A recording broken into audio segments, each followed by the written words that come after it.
Hello, this is Joe Franco, and I want to welcome you to Team Franco Bodybuilding Podcast. We are on episode number 35, and today I'm going to discuss what does it take to be a competitor in a physique competition? What do you need to do? And what kind of mindset? And along with that, what's the variety of mindsets that I feel can be still successful, meaning that there's just not just one type. The premise off of this podcast is because this past weekend, and it was a great feeling, the first bodybuilding show I attended this year and almost a full year was an OCB show held in Atlantic City, and it was an honor to judge the event. And obviously, when you judge an event, and especially been away this long because of all the mess that's been happening, it was super exciting. It gets you amped, it gets you excited.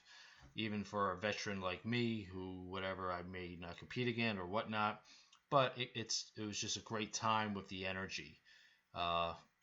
Give a ton of credit to the promoter for pulling it off. It was smooth. It was a good time. Top competitors. I mean, it was just fun all around. And then to couple that, the next day I had a posing class. So the energy continued through the weekend. So after, letting things die down for a couple of days, wanted to discuss what does it take to step on stage? What do you need to do? And this is going to be through the perspective and the eyes of a first timer because, and I'm getting a stat from years ago, but I was told through the head of the OCB that almost 2/3 of all competitors in a show are first-time competitors. It's hard to imagine, but since I was told that statistic, I've kept my own stats, and it's pretty darn true. A lot of first-timers compete. They will compete multiple times eventually, but a lot of people will compete one time and that's it. So you're asking, if you're a more experienced competitor, should I still listen? Absolutely. You can always learn something when it becomes from any kind of perspective. And the reason why I want to talk about a new competitor who's never competed before is because these shows are typically first-time competitors. Whenever I work with someone new and they have the goal of competing, the goal is obviously to look your best in a certain amount of time frame. Then you want to be stage presentable, meaning that you belong on stage. It necessarily doesn't mean that you're going to come in first, third, fifth, whatever, last. I don't care. Because as a coach and a first-time competitor, you want to do everything that's in your power within a allotted amount of time to look your best and to feel confident to be on stage along with your coaches. If you have a coach, or friends or whatever, gym buddies, thinking that, yeah, you belong on stage. You want to get that experience. So the first question is, how much time do you need? Well, it depends on how much muscle you have. That's the simplest thing, meaning that you need to have, no matter what category it is, even bikini, a good amount of muscle. So when you do eventually diet down, that you don't lose too much muscle, and it's inevitable for natural competitors, that you can look presentable on stage. So that is the magic question, because some people feel they need to have a goal. They need that date to keep them motivated, and I get it, because that motivation will increase your habits to reach that goal. But sometimes you need to let the body decide, because I'll give you an example here where someone hires me. They say, Joe, real time, it's, what was it, March. They want to compete in November. All right, so that's 8 months, 7, whatever. It's a good amount of time, you're thinking to yourself.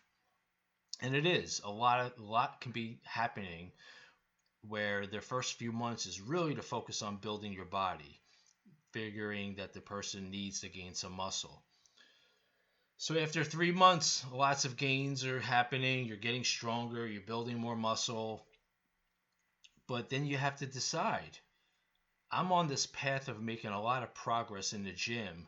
Do I really want to cut it off? Because when you go into a caloric deficit, the progress will slow down. Some genetically freaks will continue to gain throughout if they're first time competing. But do you want to then cut off that progress knowing that, wow, if I put another 6 months in and maybe compete in a year from now, say next March or next April, how much more progress am I really going to have? So that's a mental barrier or a hurdle that you have to think about. How important is it for you to compete sooner, knowing that you may be slowing down your progress to look even better if you give yourself another 6 months? That to me is the big question of them all, for first timers. Even if you competed one time and you may want to turn around and compete in another 6 months, well, are you really giving yourself more time to make improvements from that previous show? Likely you are not. Unless you have a ton of muscle and maybe you didn't diet down all the way and you continue to diet down, but you're not giving yourself enough time for your hormones to recover, come back, build up your calories to maintenance, bring them back up, possibly a little bit more to gain muscle and all that good stuff. And then all of a sudden you got to cut it back down. It's not going to happen. So the first question is, if you're a beginner or if you competed 1 or 2 times, is that how much more muscle can I gain in this time before I decide to diet down? So that's something that you got to take, in major consideration. With that, you're doing your training, and then it's all about diet and consistency.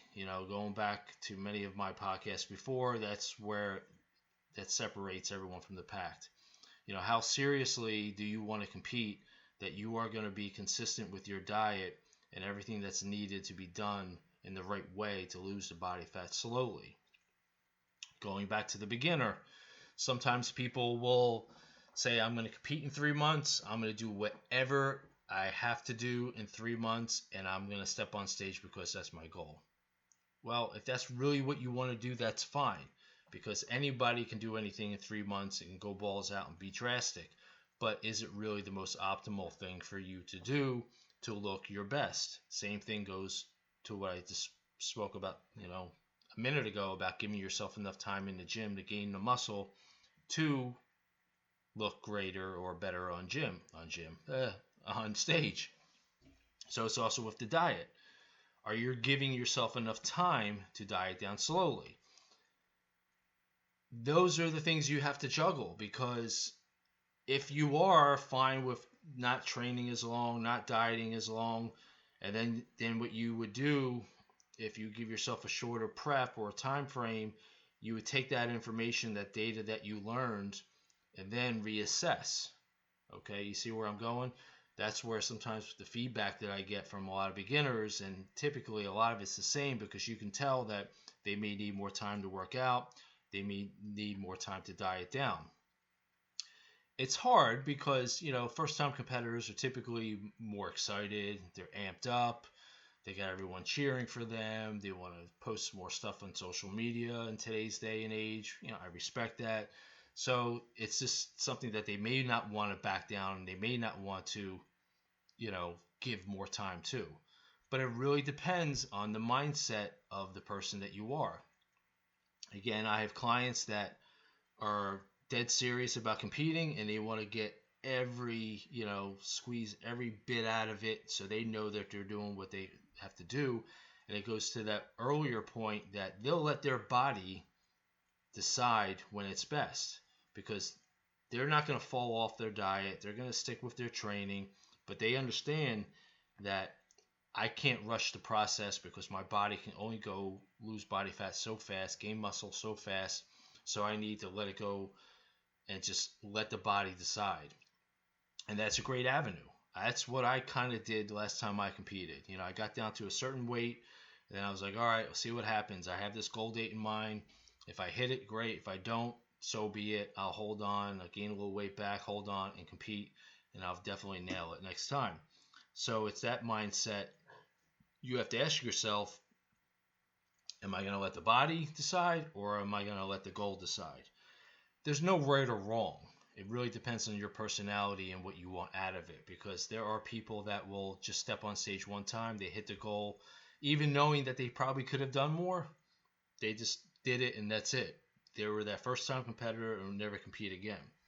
You have the people that love the sport of bodybuilding and physique competitions. They'll just step on stage and they'll keep on stepping on stage, not giving their body the necessary time to grow or recover between shows. And then you have the ones that will compete once, really analyze and focus on what they have to do, and basically go back to the drawing board, spend more time in the gym, maybe a year or two in between shows, and then they'll have that, big change in their physique. And I saw that this past weekend. I had a few clients compete, and the one woman, she competed a couple years ago, a few times on her own. She looked good, beginner, and it was a blessing because last year she wanted to compete but didn't because of COVID, and she freaking nailed it. Her physique was mind-blowingly differently in an impressive way, if that makes any sense. And I credit that to her hard work and dedication, but also for the fact that more time was in between the shows where she wasn't constantly dieting down, and she built up her body. You built up the calories, so when you diet down, it's not as drastic. That's that mindset. So you have all these mindsets, and they have all these, agendas of competitors, what you really want to do. And again, just to review in my head so I don't get lost and repeat. You have the one that just wants to compete, certain time frame, bang it out. You have the one that will let their body decide, where it can be 7-8 months, or then they realize, wow, I need more time. You have the person that will compete one time, keep on jumping into shows because they enjoy it. They don't care about that much progress. And then you have the other person that will compete once and then basically take more time and dedicate themselves to moving on and getting better. So that doesn't wrap this podcast up because I had to let the dogs out. So therefore my voice may sound a little bit different to what I was talking about in the beginning. But as you see, and it was a spoiler, or I'm not answering your question about what does it take to compete. And what I just discussed for the last 10 minutes or so, it depends on what you as an individual want out of it. Some people just want to do it for the fun of it, and some people have pro card and want to compete as a pro and get notoriety or whatnot, and just want to be able to, say that they're a top end natural bodybuilder or whatever division you're doing. So it really depends on what it's in your head and what's in your heart. To the point of also what does it take is 3 things: consistency, consistency, and consistency. Yes, we can fine tune it like I was discussing before, gaining muscle, building up the body, giving enough time so you have the appropriate muscle for your division, and then dieting down slowly. And I'm not going to go into diets, but losing the body fat slowly so you maintain the muscle so you look your all-time best. That's it.